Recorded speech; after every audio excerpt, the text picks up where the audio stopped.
Makina përplas 17 vjeçare në mes të bulevardit dhe largohet nga avengjarja. Një makinë ka përplasur një adoleshente në bulevardin Bujar Bishanaku në Shkodër dhe më pas u largua nga avengjarja.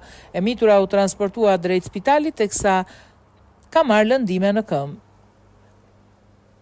17 vjeçaria u paraqit në spitalin rajonal të Shkodrës, e cila ka deklaruar se në bulevardin Bujar Bishanaku një automjet me drejtues të paidentifikuar prej saj e ka përplasur në këmbë dhe është larguar. E mitura pasi ka marrë asistencë mjekësore është larguar në banesë.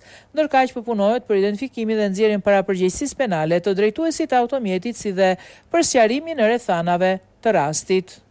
Materialet proceduriale ju referuan prokurorisë pranë gjykatës së shkallës së parë të jurisdiksionit përgjithshëm Shkodër për veprime të mëtejshme, njoftoi policia.